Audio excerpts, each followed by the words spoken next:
তাদেরকে তিনি বলেছেন এই যে জনগণ আমাদের ম্যানিফেস্টোর উপরে ম্যান্ডেট দিয়েছে, তো সুতরাং যেটা জনগণের ইচ্ছা পিপুলস উইল প্রাধান্য পাবে। সেই হিসাবে according to constitution, according to law of the country এবং according to the rules of business, secretary এবং অন্যান্য সরকারি কর্মকর্তা সবাই যাবে এবং সরকারের সেই ম্যানিফেস্টো বাস্তবায়নের জন্য তারা আন্তরিক হবেন সে আহ্বান জানিয়েছেন। এবং সবাইকে আমরা বলেছি যে কে কার কী অ্যাফিলিয়েশন আছে সেটা আমরা দেখব না, আমরা মেরিট ভিত্তিতে সবাইকে যাচাই করব। অপ্রয়োজনীয় সময় যাতে ব্যয় না হয় এবং মূল কাজগুলো যাতে প্রাধান্য দেওয়া হয়, সেক্ষেত্রে অন্যান্য আনুষ্ঠানিকতা ধরনের আড়ম্বর ধরনের কর্মসূচিগুলো কিংবা প্রোগ্রামগুলোকে যথাসম্ভব পাশে সরিয়ে মূল যে কাজগুলো, বিশেষত নির্বাচনী অঙ্গীকার এবং ইশতেহার, সেগুলো পালনে সচেষ্ট থাকার ভূমিকা রাখতে হবে।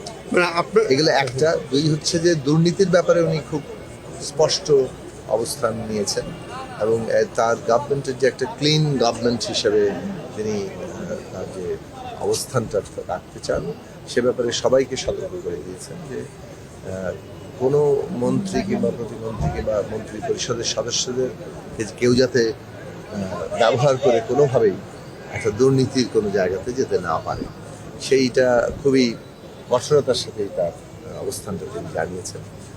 এবং মূলত আজকে যে বিষয়গুলো নিয়ে আলোচনা হয়েছে সে তার মধ্যে আশু যে আগামীকাল থেকে রমজান শুরু হচ্ছে, সেখানে মানুষকে কীভাবে স্বস্তিতে রাখা যায়, দ্রব্যমূল্য থেকে শুরু করে মানুষের বিদ্যুতের চাহিদা, অন্যান্য সব দিক থেকে সবগুলো পরিবেশ যাতে ঠিক রাখা যায়, সেই বিষয়টা এখন সবারই প্রায়োরিটি, সবার অগ্রাধিকার এই জায়গায়। পাশাপাশি স্বল্পমেয়াদী, মধ্যমেয়াদী, দীর্ঘমেয়াদী যে নির্বাচনী অঙ্গীকার বাস্তবায়নের জন্য প্রস্তুতি এবং দ্রুত পদক্ষেপ নেওয়ার জায়গাতে পৌঁছানোর বিষয় বলেছেন। কিছু বিষয় যেমন নির্বাচনী অঙ্গীকারে ছিল কৃষি কার্ড, ফ্যামিলি কার্ড, সাথে ইমাম সাহেব সহ অন্যান্য ধর্মের পুরোহিতদেরকে বিশেষ ভাতা দেওয়া, সেটারও কীভাবে শুরু এই রোজার মধ্যে করা যায়, সেই সব বিষয়গুলো নিয়েও তিনি আলাপ আলোচনা তুলেছেন এবং সবাই তার মতামত দিয়েছেন।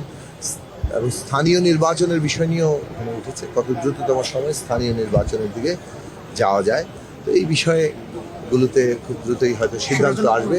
আর সরকারের দিক থেকে মাননীয় প্রধানমন্ত্রী 180 দিনের একটা কর্মসূচি পরিকল্পনা তুলে ধরবেন এবং সেইটা অনুযায়ী সরকার, মানে আপনার মিনিস্ট্রি, নিজস্ব যে মিনিস্ট্রি, সেইখানে সেটা তো মূল মাদার মিনিস্ট্রি একটা, এই যে অর্থনৈতিক অবস্থা, কর্মসংস্থান ইত্যাদির জন্য এটার একটা বড় ভূমিকা আছে। আপনার মিনিস্ট্রির কোনো পরিকল্পনা তুলে ধরেছেন?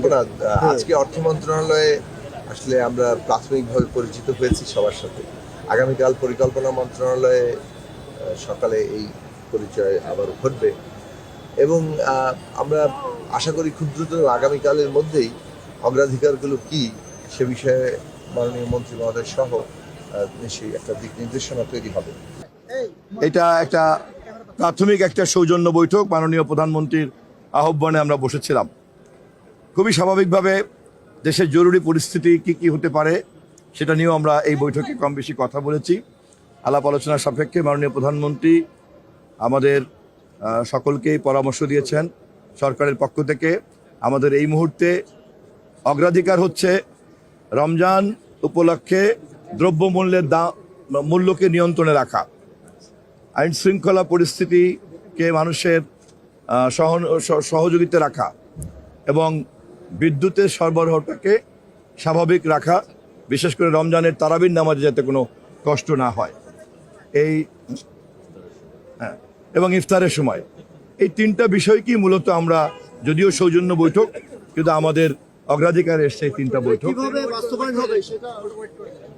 বাস্তবায়ন হবে সেটা আপনারা ঠিক করেছেন?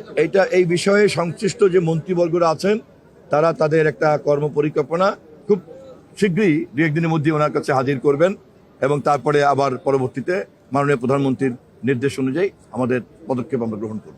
180 দিনের একটা পরিকল্পনার কথা বলা হয়েছে, সেই পরিকল্পনাটা কি একটু বলবেন?